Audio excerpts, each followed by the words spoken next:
Hello friends, good afternoon সবাইকে। অনেক দিন পর, অনেক দিন মানে প্রায় 6 থেকে 7 মাস হয়ে গেছে আমি কোনো ভিডিও আপলোড করিনি। খুব ছোট ছোট হয়তো রিলস আমি একটা দুটো দিয়েছিলাম, বাট কোনো বড় ভিডিও আমি আপলোড করতে পারিনি। তো অনেক দিন পর আবারও চলে এসেছি একটা ডেলি ব্লগ নিয়ে। আশা করছি তোমরা যে যেখানে আছো খুব ভালো আছো, আর আমি গোপালের কৃপায় ঠিকঠাক আছি। আসলে একটু মানসিক বিপর্যস্তভাবে ছিলাম, যে কারণে আমি ভিডিওটা করতে পারিনি। আর অনেক দিন ধরে না করাতে না আর আলিস্যি লাগছিল। প্রতিদিনই ভাবছি যে শুরু করব কিন্তু হচ্ছিল না। কিন্তু মানে আমার কাছের মানুষ বা বন্ধু বান্ধবরা সবাই বারবার করে বলছিল যে শুরু করতে। তো ভাবলাম যে তাহলে শুরু করি। আশা করছি তোমরা যেমন আমার পাশে ছিলে এখনো সেভাবেই থাকবে। তো আমার ব্লগটা দেখতে থাকো। আমি এখন ঘরের সমস্ত কাজকর্ম হয়ে গেছে। আজকে তো হচ্ছে সোমবার, জন্মাষ্টমী। আর আমি এখন দেবো হচ্ছে পুজো। তো আজকে আমাদের নয় জন্মাষ্টমী, আমাদের যেহেতু আমরা বৃন্দাবনে দীক্ষিত, তো আমাদের জন্মাষ্টমী পালনটা হবে কালকে, মানে মঙ্গলবার রাত 12টায়। মানে পঞ্চামৃত দিয়ে অভিষেক করাতে হবে। সেগুলো তোমরা পরপর ব্লগে দেখতে পাবে। আর নন্দোৎসব হচ্ছে বুধবার, সেই কারণে আজকে আমাদের কোনো সেরকম ঝামেলা কিছু নেই আর কি। এমনি জাস্ট নর্মালি পুজো দেবো। তো চলো তোমরা ভিডিওটা দেখতে থাকো। এই তো দেখো আমার গোপালের স্নান করানো, সাজুগুজু করা দুজনেরই হয়ে গেছে। কিন্তু ফুল আনতে যেতে পারিনি, কারণ বাইরে প্রচণ্ড বৃষ্টি হচ্ছে। একটু যে ফুল নিয়ে আসবো, গাছে ফুটেছে কিন্তু বাইরে বেরোতে পারছি না। তো ফুল ছাড়াই আজকে দিতে হবে পুজোটা। এখন সাজানো গোছানো কমপ্লিট, গোপালকে খেতে দেব। আর একটা কাজ হচ্ছে গোপালের বেড কভারটা চেঞ্জ করে দেব। এই হলুদ কভারটা পরিয়ে দেব, আর এই সাদা কভারগুলো খুলে রেখে দেব। এটা করলে মোটামুটি হয়ে যায়। তো চলো তাড়াতাড়ি করে নিই। এই তো পুজো দেওয়া হয়ে গেছে। আর এদিকে দেখো গোপালের কাঠটাও সুন্দর করে কিন্তু গুছিয়ে নিয়েছি। যে কারণে আর কি ভিডিওটা করছি, এই যে কাল তো জন্মাষ্টমী আর কি, তার জন্য কিছু জিনিসপত্র কেনা হয়েছে, মানে গোপু সোনার জন্যে। আর কিছু জিনিস আমি বৃন্দাবন থেকেই নিয়ে এসেছিলাম, মানে সেই সময় ওইভাবেই বাজারটা করেছিলাম বৃন্দাবনে।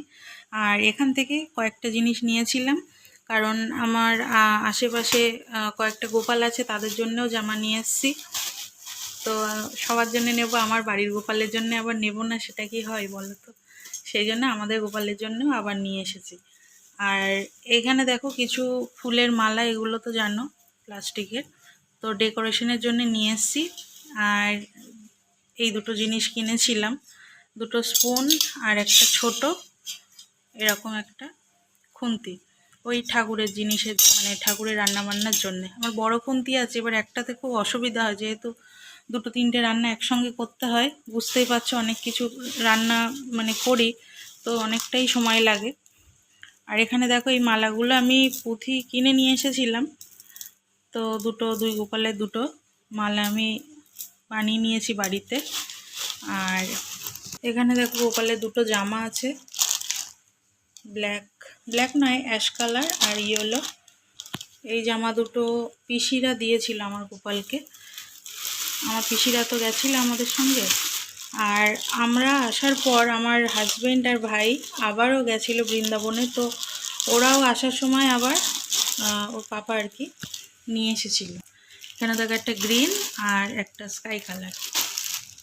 আর এই আসনগুলো বৃন্দাবন থেকে নিয়েছিলাম খুবই কম দামে, খুব সম্ভবত 20 টাকা করে নিয়েছিল। এগুলো আমাদের এখানে কিনতে গেলে 70-80 টাকা দাম নেয়।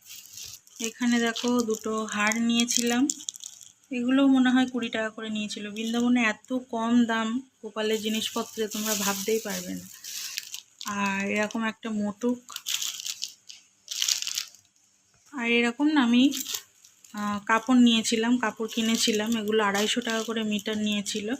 তো গোপালের ড্রেস বানানোর জন্যে এটা একটা নিয়েছিলাম, আর এই যে গ্রিন কালারের একটা নিয়েছিলাম। তো ভাবছি কালকে ডেকোরেশনে যদি লাগানো যায়, কিভাবে কি করব দেখি, এখনও কিছু ভেবে পাইনি। তো এই দুটো দিয়েও যদি একটু ডেকোরেশন করা যায় করব।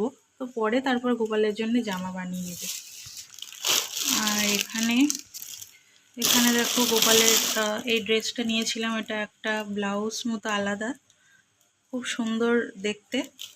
তো এরকম জামা আমি গোপালকে আগে পরাইনি, জানি না ঠিকঠাক পরাতে পারবো কিনা। এটা এমনি ঘাগরার মতোই, কিন্তু উপরের অংশটা এরকম ব্লাউজ মতো। তো এটা খুব দেখতে ভালো লাগলো, মানে একটু অন্যরকম লাগলো, ওই জন্য নিয়েছি। আর ছোটো গোপালের জন্যে তো ওরকম পাইনি, ওগুলো বড় বড়ই ছিল, তো এটি এরকম একটা জামা নিয়েছি। এখানে একটা গ্রিন কালারের মুটুক রয়েছে, আর ব্লুর জন্য একটা ব্লু কালারের মুটুক, মানে ম্যাচিং করে মোটামুটি নিয়েছি। আরও নতুন মুটুক কিছু আছে ভিতরে, তো যে ড্রেসের সঙ্গে যেটা যায় আমি দিয়ে দেবো সেটা। আর দেখো গোপুসোনাদের দুজনের জন্যই দুটো চুল, কারণ এই সব জিনিসগুলো তো নতুন দিতেই হয়, সেই জন্যে এগুলো সব কিনেছি। মোটামুটি এই হচ্ছে গোপালের জামা কাপড়ের বাজার। আর উপরে দেখো ওখানে খই মুরগি, ছোলা বুট, ঘি বাটার, ওইটা হচ্ছে আমাদের গাছের পেঁপে। তো এগুলোও সব মোটামুটি রেখে দিয়েছি এখানে রেডি করে, কারণ হচ্ছে মুদির বাজার নিয়ে আসা হয়েছে, অনেক কিছু রান্নাবান্নার ব্যাপার আছে। আর এখানে এই আশেপাশে যে গোপাল আছে তাদেরকে জামা আর চকলেট কিনে দিয়েছিলাম, তো আমাদের গোপালেরও একটা নিয়ে এসেছি। আসলে জন্মাষ্টমীতে আমি চেষ্টা করি আমার মানে কাছের লোকের যাদের যাদের গোপাল আছে সবাইকে দেওয়ার। আর আমার বাপের বাড়িতেও গোপাল আছে, কিন্তু ওখানে তো পাঠানো পসিবল হয় না, ওই জন্য দুর্গা পুজোর সময় ওখানে নিয়ে যায়। তো কালকে সব যেহেতু আজকে ওরা জন্মাষ্টমী করবে, যেমন আমার ভাগ্নের ঘরে রয়েছে, আমার পাশের বাড়ি রয়েছে, তো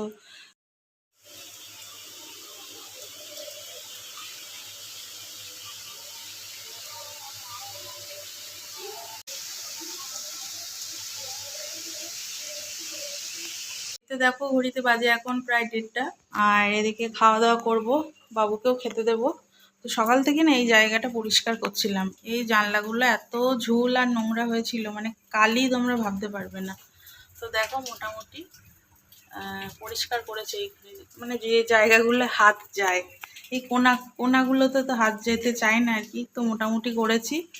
আর করে এই সব কোটোকাটাগুলো খুব নোংরা হয়েছিল, সেগুলো সব ক্লিন করলাম। আর এখানে দেখো আরেকটা পেঁপে, আমাদের গাছটায় প্রচুর পেঁপে হয়েছিল, কিন্তু গাছটা না বর্ষায় জল বসে পড়ে গেছে, গোড়া উপড়ে পড়ে, মানে আগের থেকে মানে মরে যাচ্ছিল, তারপরে একদিন বৃষ্টিতে পড়ে মানে পুরো গাছ ভর্তি পেঁপে। তো তার মধ্যে দুটো আমরা রেখে দিয়েছিলাম, আর ছোট ছোটোগুলো সবাইকে দেওয়া হয়েছিল, যেহেতু গোপালকে দেবো বলে দুটো পেঁপে রাখা হয়েছিল। তো ভালোটা ওইখানে আছে, আর এইটা আর একটা। আর এখানে দেখো আনলা টানলা সব এই ঘরে, কারণ সিঁড়ির ঘরে তো জানোই উপরে কাজ চলছিল। তো এখন চলো দেখি রান্নাঘরে, ওদেরকে দেখাই কি কি আজকে রান্না। বেশি কিছু করিনি, এখানে দেখো ভাত যথারীতি, এখানে শুকনো লঙ্কা দিয়ে আলু ভাতে মাখা রয়েছে, আর লেবু কাটা রয়েছে, এখানে রয়েছে হচ্ছে ডাল, আর এখানে রয়েছে হচ্ছে পটল ভাজা আর ভেন্ডি আলু ভাজা। আরেকটা জিনিসও করেছি, সেটা হচ্ছে এই যে সয়াবিন আলুর তরকারি। এটা কড়াইতেই রেখেছি, কারণ খাওয়ার সময় একটু গরম করে নেব, গরম না হলে একদমই নিরামিষ রান্নাবান্না ভালো লাগে না। তো চলো, এই তো দুপুরের মেনু। ব্লগটা আমি বেশি আজকে আর বড় করছি না, এখন একটু ব্লগগুলো একটু ছোট ছোটই দেব, মানে পুরো সারাদিনের এটা দিতে পারবো না, কারণ বাবুর অলরেডি এক্সাম কিছু কিছু হয়েছে, আর মোটামুটি মানে মেইন এক্সামগুলো 2 তারিখ থেকে মোটামুটি শুরু হয়ে যাচ্ছে, তো ওকে অনেকটাই সময় দিতে হয়। ও পড়ছে, ওকে খেতে দেবো, আর চেষ্টা করবো রেগুলার অন্তত কিছু না কিছু তোমাদেরকে ভিডিও দেওয়ার। প্লিজ তোমরা আমার পাশে থেকো, আর ভিডিওগুলো অবশ্যই কিন্তু দেখো। তো আজকের মতো টাটা, সবাই সুস্থ থেকো, ভালো থেকো।